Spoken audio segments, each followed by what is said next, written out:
जय निताय, जय गो, जय श्री राधे।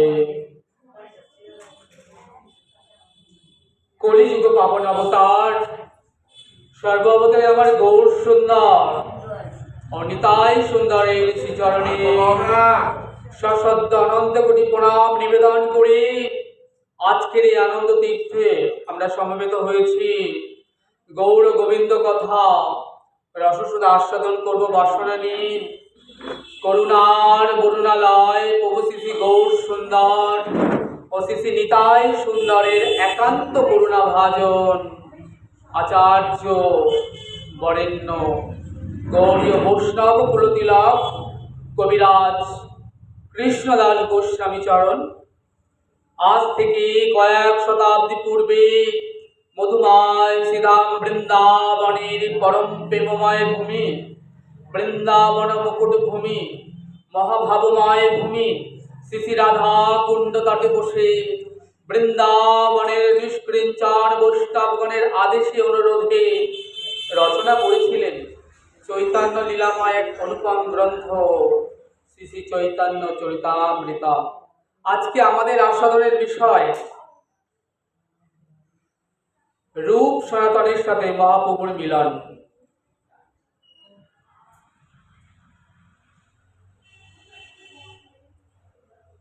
जय रूप सनातन भट्ट रघुनाथ श्रीजीव गोपाल भट्ट दास रघुनाथ।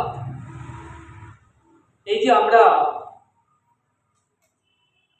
পাঠের শুরুতে যে পঞ্চতত্ত্ব বন্দনা করি তাহলে আমরা কি বলছি? জয় রূপ সনাতন ভট্ট রঘুনাথ শ্রীজীব গোপাল ভট্ট দাস রঘুনাথ। তাহলে আগে আমরা জয় রূপ খুব ধ্যান দিলে কিন্তু খুব রস আস্বাদন হবে। একদম পাঠে বসে কথা বলতে নেই, তাহলে অপরাধ হয়। তাহলে কি বলছেন? জয় রূপ সনাতন। তাহলে প্রথমে কার নাম বললেন? रूप गोस्वामी। और रूप गोस्वामीर बड़ भाई हलेन सनातन गोस्वामी।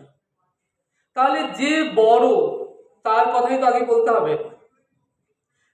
ताहले जे बड़ तार कथा आगे ना बोले छोटो भाइयेर कथा आगे बोललेन केन? ताहले जे बड़ सनातन गोस्वामीर कथाई तो आगे बोला उचित, किन्तु गौड़ीय वैष्णवगण কিন্তু সনাতন গোস্বামীর কথা আগে বলছেন না, বলছেন রূপ গোস্বামীর কথা। কেন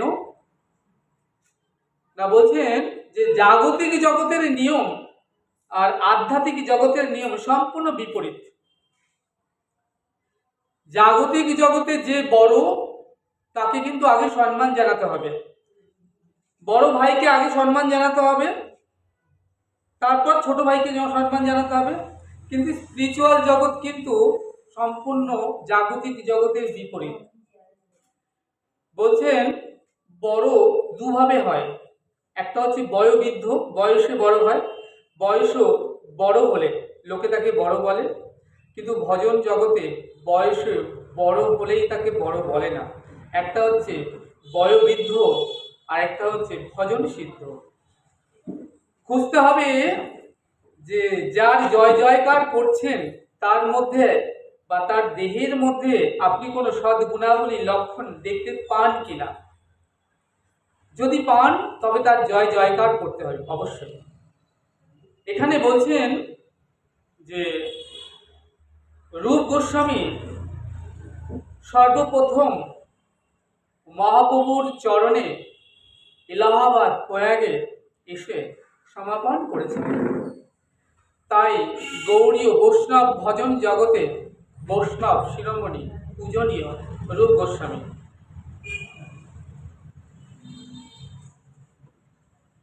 সেজন্য আগে রূপ গোস্বামীর জয় জয়কার এখানে করছেন। বড় ভাইকে আপনি সম্মান জানাবেন কি জানাবেন না সেটা বড় কথা নয়, কিন্তু যিনি ভজন দুনিয়ায় এসেছেন, যিনি ভজন করছেন, যিনি আগে এসে গুরুপাদ পদ্ম আশ্রয় করেছেন, যিনি ভজনের রাজ্যে প্রবেশ করেছেন, তাকে অবশ্যই আপনাকে সম্মান জানাতে হবে।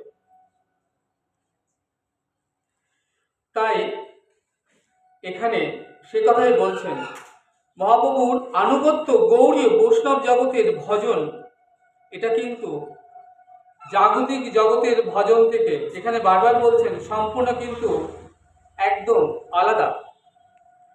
বলছেন গুরুদেব চরণ আশ্রয় করার পর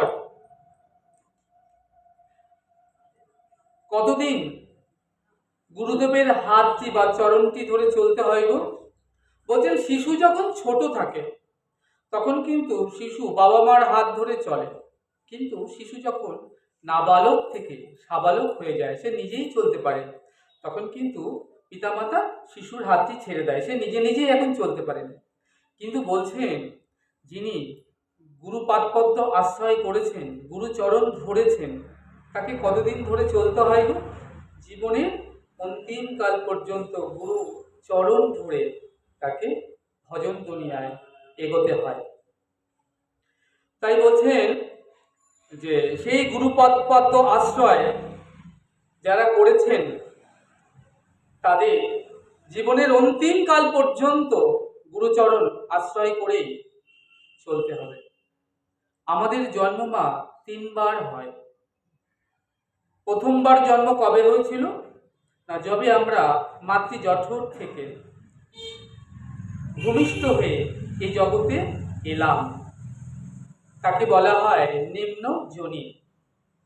এবং আমরা এই নিম্ন যোনি থেকে বেরিয়ে আমরা এই জগৎটাকে দেখলাম। দ্বিতীয়বার জন্ম কবে হয়েছিল না, যবে আমাদের উপনয়ন হয়। উপনয়ন শব্দে পৈতে হওয়া। এই যে আমাদের দুটো নয়ন দেখছে, এটাকে বলে দেহ নয়ন। আর দেহ নয়নের উপরে আরেকটি নয়ন আছে, যাকে বলে উপনয়ন বা জ্ঞান নয়ন। আর যার উপনয়ন হয় তাকে বলে দ্বিজ। দ্বিজ শব্দের অর্থ দ্বিতীয়বার যার এই জন্ম হলো। দেখবেন এই যে জ্ঞাননয়ন, এই জ্ঞাননয়ন অনেক পাখির দেখবেন জন্ম হয়েছে বাসাতে, কিন্তু তার আঁখি খোলে নেয়, ধীরে ধীরে আঁখি উন্মোচিত হচ্ছে। তাহলে আমাদের দেহ নয়ন খুলে গেছে, কিন্তু আমাদের যে থার্ড আইস অর্থাৎ জ্ঞাননয়ন, তাহলে এই জ্ঞাননয়ন কিভাবে উন্মোচিত হয় না, গুরুপাদপদ্ম আশ্রয় দ্বারা। গুরুমন্ত্রে সে কথা বলা আছে, অজ্ঞান তিমিরান্ধস্য জ্ঞানাঞ্জনা শলাকয়া চক্ষুরুন মিলিতাং যেন তস্मै শ্রী গুরাবে নমঃ। কি বলছেন গুরুমন্ত্রে, যে অজ্ঞানের তিমিরতম আধারে, অন্ধকারে আমার জন্ম হয়েছিল। গুরুদেব আমাকে কৃপা করে জ্ঞানাঞ্জনা শলাকা দয়া, আমার চক্ষু উন্মোচিত করে আমাকে এই যে দ্বিতীয়বার জন্ম আমার হলো, আমাকে জানালেন কে নিতাই, কে গৌর, কি তোমার ভজন, তুমি কে। তাহলে গুরুদেব আমাদেরকে জানাচ্ছেন আমার ভজন। কারণ এর আগে দেখুন যতবার আমাদের জন্ম হয়েছে, সে জন্মে কি ছিল, আহারে নিত্যা ভয় মৈথুন। তাহলে যতবার আমরা জন্মগ্রহণ করেছি এই তো ছিল। কিন্তু বলছেন এইবার তোমাকে যে দেহটা দেয়া হলো না, এটা একটি ভজনযোগ্য দেহ দেয়া হলো।